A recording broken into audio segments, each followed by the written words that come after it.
indi nkuru y'umubiri wacu tudatekerezaho kenshi ni y'uburyo mu mukondo wa buri wese muri twebwe habamo amoko arenga 77 y'udukoko twinshi tudatera indwara, ariko tumwe muri two dushobora kuzitera. Kubera ko umukondo w'umuntu umeze nk'akobo cyangwa se akanogo, ku mubiri w'umuntu ukora nk'umutego ufata ibyuya, uduce tw'uruhu rwapfuye ndetse n'indi myanda yose yo ku mubiri, kandi ntabwo ari abantu benshi bibuka kuwukarabya mu gihe cyo koga. Iyi ni imwe mu isoko z'utwo dukoko. Wigeze wibaza aho amwe mu mazina y'ibice by'umubiri wacu yavuye? Nk'urugero, ijambo inyama zo ku mubiri w'umuntu mu Gifaransa bazita muscle, mu Cyongereza zikitwa muscles. Iri jambo muscle ryavuye ku ijambo mouse risobanura imbeba. Kera abaromani barebaga uburyo inyama zo ku mubiri w'umuntu zinyeganyeza nk'iyahinnye kimwe mu bice by'umubiri nk'ikizigira cy'ukuboko cyangwa se kwitako iyo uhinnye ukuguru, bakareba uburyo inyama zibyimbuka, bakavuga ko wagira ngo imbere mu mubiri w'umuntu haba harimo imbeba irimo kugendagendamo. Uko niko inyama zo ku mubiri w'umuntu bazise muscles, bivuye kuri mouse arizo mbeba. Tukivuga ku nyama zigize umubiri w'umuntu, inyama ikomeye kurusha izindi zose ku mubiri w'umuntu ni yitwa masseter. Iri mu rwasaya neza aharinganiye n'aho ibijigo by'umuntu bitereye. Niyo ifasha umuntu guhekenya cyangwa gutapfuna. Niyo mpamvu dushobora gutapfuna ibiribwa uko byaba bikomeye kose. Niyo ifasha abantu bamwe na bamwe gupfundura amacupa ya za byeri bakoresheje amenyo. Kubera iyi nyama, mu 1986 Richard Hoffman wahitwa Lake City muri Leta Zunze Ubumwe za Amerika yashinze amenyo mu kintu gikomeye nk'icyuma, bapima ingufu amenyo ye yakoresheje basanga ni ibiro 442 mu masegonda 2. Yamaze amasegonda 2 yose yashinze amenyo ye muri icyo kintu, amenyo ye yagishinganyemo uburemere bw'ibiro 442. Yahise yandikwa mu gitabo cy'abaciye uduhigo mu mateka y'isi. Ubusanzwe ibijigo by'umuntu bifite ubushobozi bwo gushinga ikintu bikoresheje ingufu zingana n'ibiro 72. Bivuze ko buri wese urwasaya rwe rufite ubushobozi bwo gukanjakanja impungure zumye neza. Byose tubikesha inyama ya masseter. Mu bundi bubasha bw'umubiri w'umuntu butandukanye n'ubu twavugagaho, harimo ko bibarwa ko umubiri wacu ugizwe n'utunyangingo trillion 37. Izi ni miliyari 37. Buri segonda hari udupfa utundi tukavuka. Bibarwa ko buri segonda havuka utunyangingo miliyoni 25. Uku gupfa no kuvuka kwatwo wabirebera mu gihe kirekire uburyo umuntu agenda ahinduka uko imyaka ishira. Niyo mpamvu dukura, tugasaza, tukazagera igihe tugapfa. Mu bundi bubasha n'imiterere y'umubiri w'umuntu harimo ko bibarwa ko 1/3 cy'ingano y'umubiri w'umuntu mu bunini ari amatembabuzi, hanyuma 2/3 bikaba utunyangingo. Amatembabuzi ari mu mubiri w'umuntu agenda kamuka uko agenda agera mu za bukuru, ariyo mpamvu uko abantu basaza ubunini bwabo bugenda bugabanuka. Niyo mpamvu abasaza n'abakecuru benshi usanga ari bato mu ngano, nyamara atari ko bahoze bangana bakiri abasore. Uwahoranye inda cyangwa se igituza kinini cyangwa se ikibuno kinini byagiye bigabanuka uko agenda agera mu za bukuru. Tukivuga ku bigize umubiri w'umuntu, kimwe mu binyabutabire biri mu mubiri w'umuntu ku bwinshi ni carbone. 18% by'ibinyabutabire biri mu mubiri wawe ni carbone. Carbone ni kiriya kinyabutabire gikoze ibicanwa nka gaze, petrol, amakara. Bibarwa ko carbone iri mu mubiri w'umuntu uyikuyemo ushobora kuyikoramo za crayon zo kwandikisha 9,000. Ntabwo ari iki kinyabutabire cyonyine kiri mu mubiri wacu, kubera ko bibarwa ko buri wese muri twe afite garama 250 z'umunyu mu mubiri we. Ni umunyu uri mu bice bitandukanye by'umubiri, ariyo mpamvu icyuya n'amarira byose wumva biri mu munyu. Ntabwo ari umunyu wumvikana muri aya matembabuzi gusa, kubera ko ushobora no kuwubona iyo wabize icyuya cyinshi hanyuma kikaza gukama. Ku mubiri wawe hasigaraho umunyu w'umweru nk'uyu duteka. Ntabwo ari umunyu gusa, umubiri w'umuntu ugizwe na 0.2% bya miligarama ya zahabu. Aha ni ku muntu upima nibura ibiro 70 by'uburemere. Umumaro w'iyi zahabu mu mubiri w'umuntu ni ukoroshya imikoranire y'amahuriro y'amagufa ahita umushobora guhina ukuguru cyangwa se ukuboko cyangwa ikindi gice cy'umubiri. Iyi zahabu ni nayo itwara amashanyarazi mu bice bitandukanye by'umubiri w'umuntu, kubera ko hari ibimenyetso by'amashanyarazi binyura mu mubiri wacu bikawufasha gukora neza, cyane cyane mu birebana no gutumatumanaho hagati y'ibice bitandukanye by'umubiri. Iyi zahabu iba mu maraso, ariko uramutse ushatse kuyikuramo byagusaba amaraso y'abantu 40,000 kugira ngo avemo zahabu nibura yapima grama 8. Ikindi dufite mu mubiri wacu ni ibinure. Ibinure biba mu mubiri w'umuntu mukuru ubimukuyemo ushobora kubikoramo imiti y'isabuni 7. Ni ukuvuga ziriya sabuni ziba ari ndende tugenda dukatakatamo uduce, cyangwa se ukaba wabikoramo buji 75. Buri munsi buri wese muri twe asohora inusu y'amazi binyuze mu guhumeka. Twese turabizi ko umwuka ushobora guhinduka amazi cyangwa se amazi agahinduka umwuka. Umwuka wose dusohora mu guhumeka mu gihe cy'umunsi wose ushobora kuvamo inusu y'amazi. Tukivuga ku byo gusohora amazi, umuntu mukuru unywa amazi ahagije umubiri we ukora nibura litiro 2 z'inkari buri munsi. Indi miterere isa n'itangaje y'umubiri wacu irimo kwingano y'ibinyabutabire bigize uturemangingo ndangasano tw'umuntu ari byo bita ADN. Ufashe ibinyabutabire bigize utu turemangingo ukagenda ubyegeranya kimwe nyuma y'ikindi, byava hano ku isi bikagera ku zuba bikagaruka bigasubirayo inshuro 300. Kuva ku isi ujya ku zuba ni ibirometero miliyoni 150. Abantu bose bo ku isi bahuje 99% by'umurage ndangasano cyangwa se genome. Hatarebwe ku ibara ry'uruhu, ku gitsina cyangwa se ku nkomoko, abantu bose bo ku isi basangiye hafi 100% uyu murage ndangasano. Iyi ni ingingo igenderwaho n'abarwanya ivangura iryo ari ryo ryose. Bavuga ko mu bantu nta moko abamo, ahubwo abantu bose uko bakabaye ni ubwoko bumwe kubera ko imibiri yabo ni imwe. Usibye ku ibara ry'imibiri yabo ritandukanye, ariko yose ni imibiri ikora kimwe, kandi buri mubiri ugizwe n'ibice bikora nk'ibyundi. Hari abashakashatsi bemeza ko ibifite ubuzima byose bifitanye isano hagendewe ku turemangingo ndangasano cyangwa se kuri bimwe mu bigize ubuzima nka za proteine.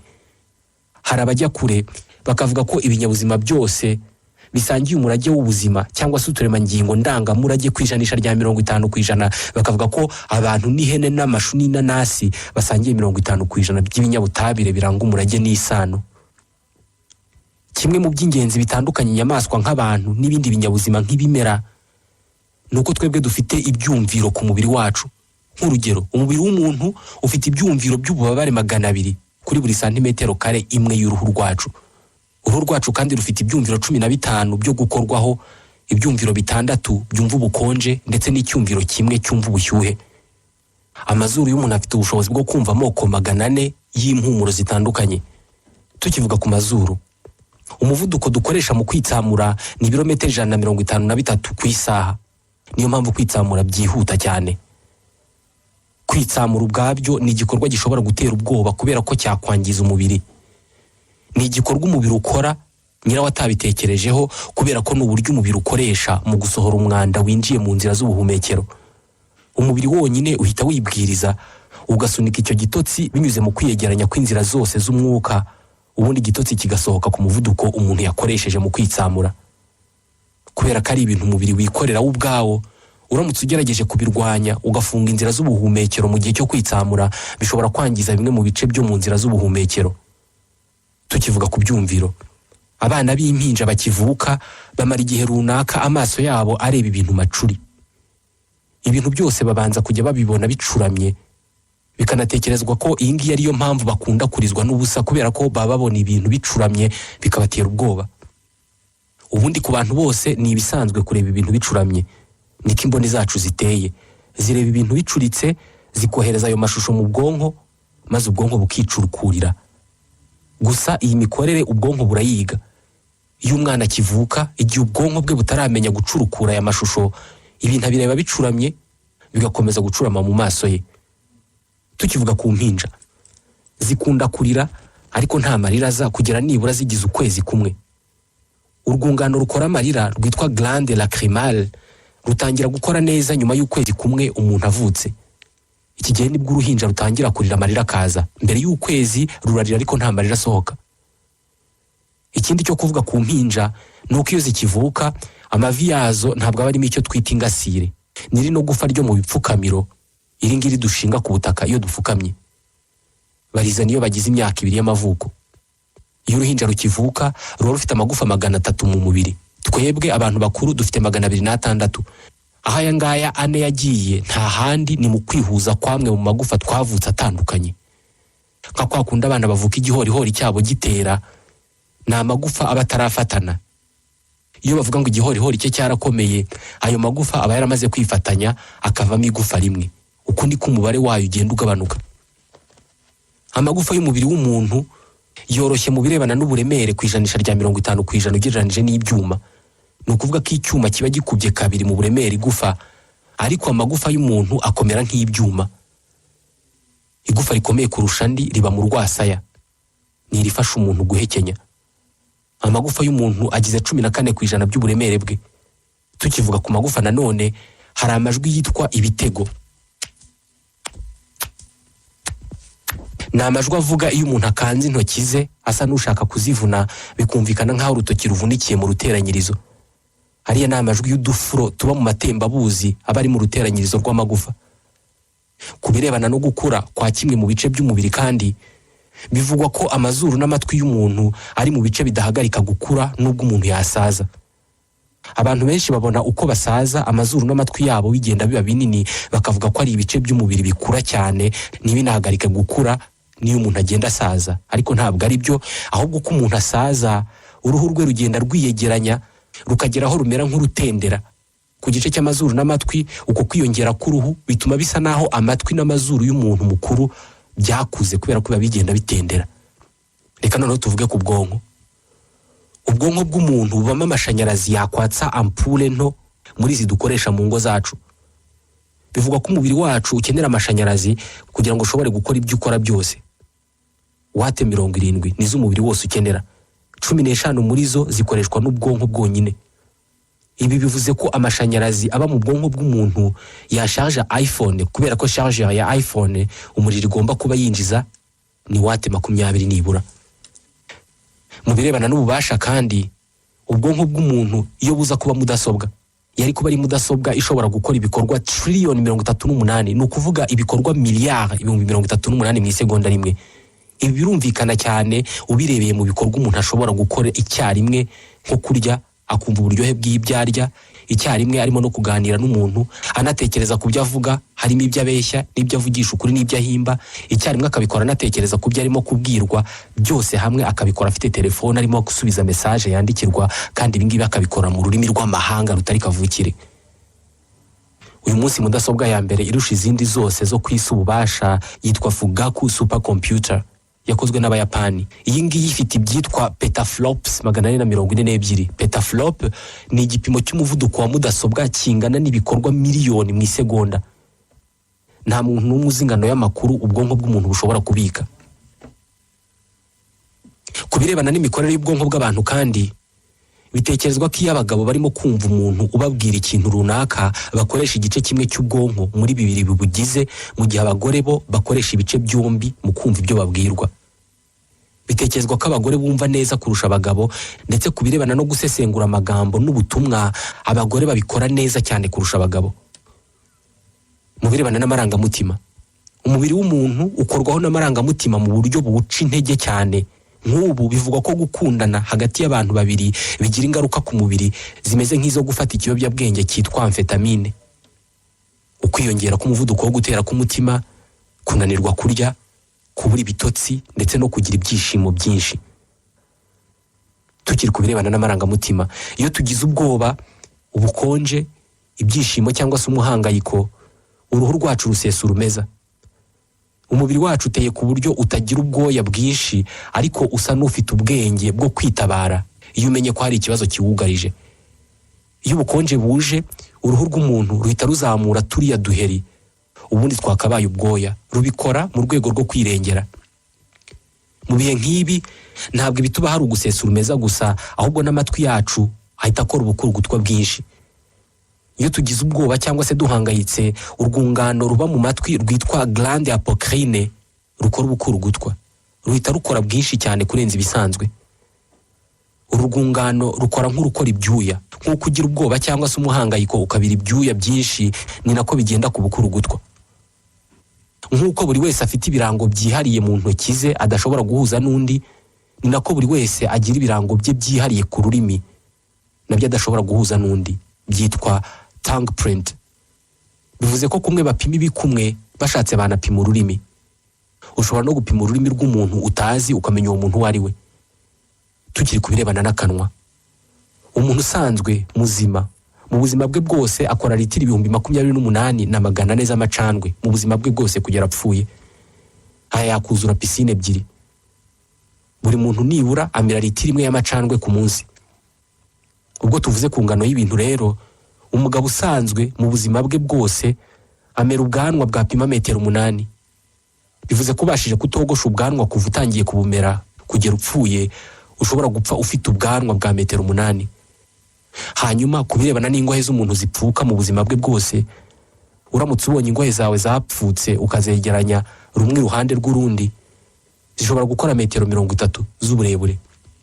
N'ubundi kubirebana n'imikorere y'umubiri w'umuntu, iyo ufunguye umunwa ukavuga ijambo rimwe, inyama zigera ku 100 zo ku mubiri wawe nizo zinyeganyeza. Hari izo ku munwa, ku rurimi, mu muhogo, mu rwasaya, ku ijosi. Ku bantu bavuga bananyeganyeza ibice by'umubiri bakora ibimenyetso, noneho hanyeganyega izirenzizi. Kwicira umuntu ijisho byo bitekerezwa ko bisaba kunyeganyeza inyama 200. Kubirebana kandi n'ibikorwa n'isura y'umuntu, guhumbya bitwara igihe kiri hagati y'amasegonda 0.1 n'amasegonda 0.4. Ubwo no gufata isegonda rimwe ukarigabanyamo uduce 10, warangiza ugafata 0.4 bya kamwe muri twa duce. Uramutse ufashe igihe cyose umuntu akoresha mu guhumbya ukacyegeranya ukagikoramo uguhumbya kumwe kwa rutura, umuntu yamara umwaka n'amezi 2 ahumirije. Kubirebana n'amaso kandi, abantu nibo nyamaswa zonyine zifite ubushobozi bwo kurira amarira kaza bitewe n'amarangamutima yabo umubabaro cyangwa se ibyishimo.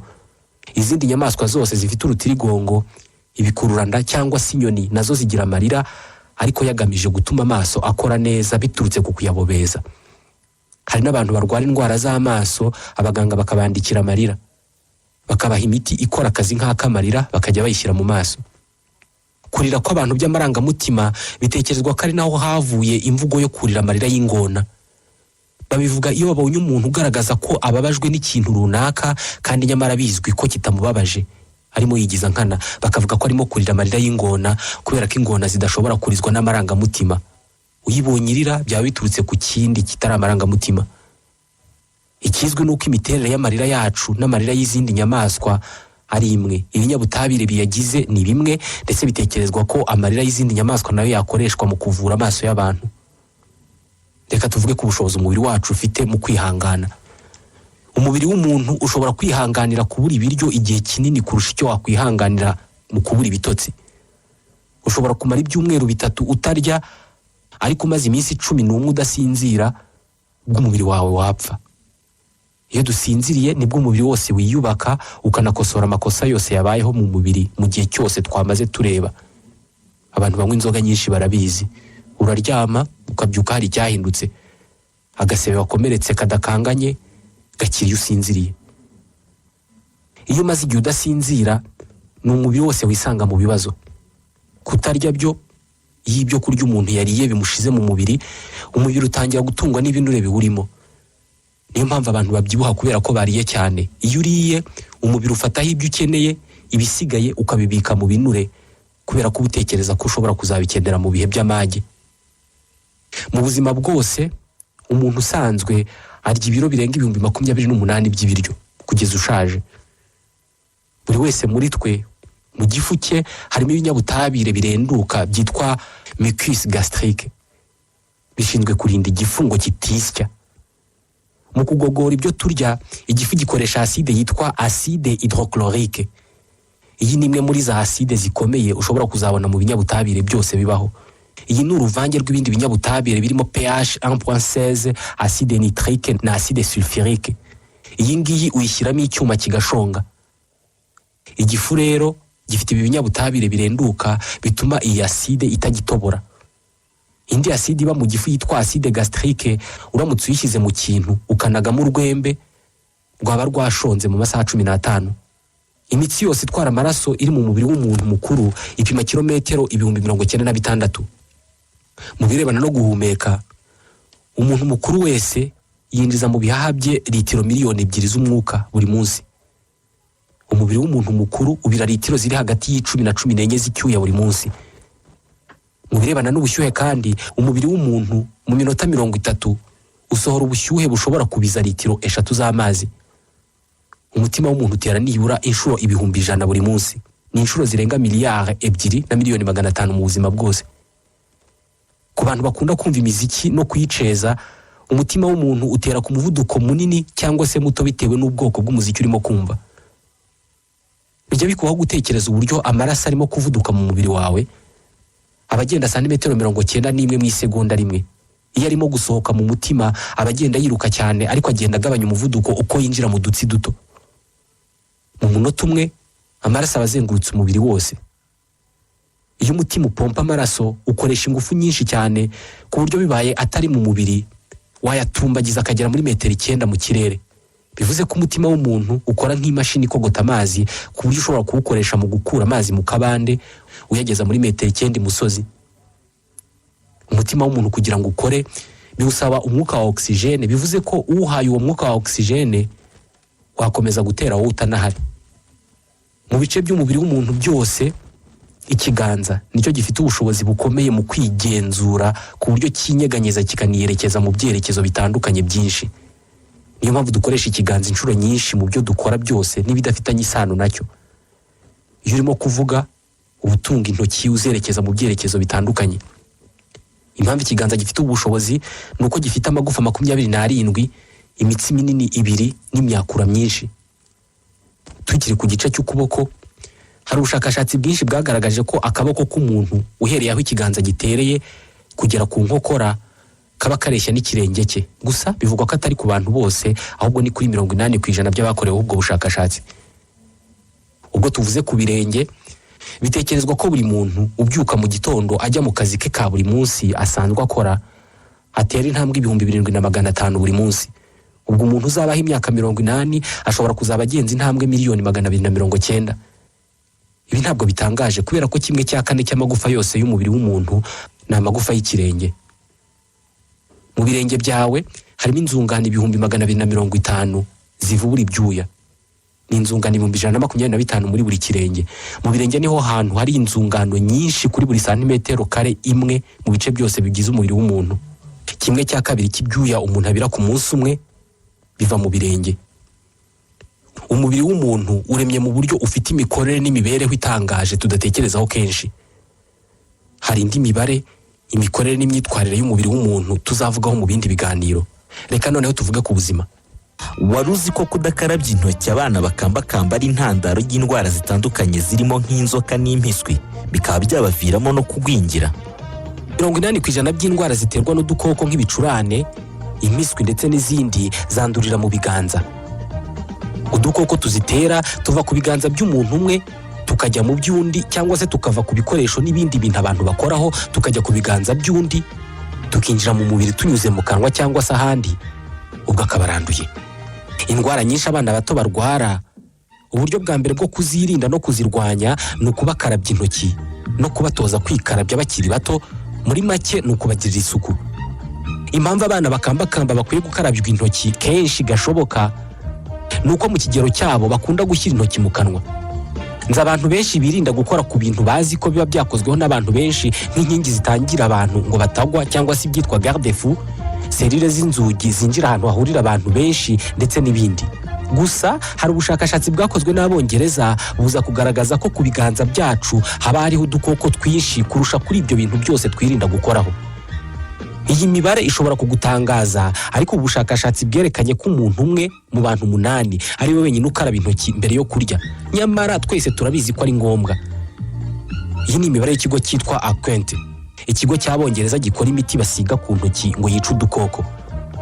Aba bashakashatsi berekanye ko ku bintu abantu birinda gukoraho nk'inkingi zikorwaho n'abantu benshi cyangwa se serire z'inzugi ziba ziriho udukoko 10 kuri santimetero 1, mu gihe mu biganza 2 by'umuntu mukuru haba hariho nibura udukoko 10,000,000 ku biganza 2. Ibiganza byacu bisa naho ari ubwikorezi rusange butwara udukoko tuva ahantu hamwe tujya ahandi. Niba ibiganza by'umuntu mukuru wikarabye intoki akoresheje isabune kandi kenshi gashoboka, hashobora kubaho udukoko 10,000,000.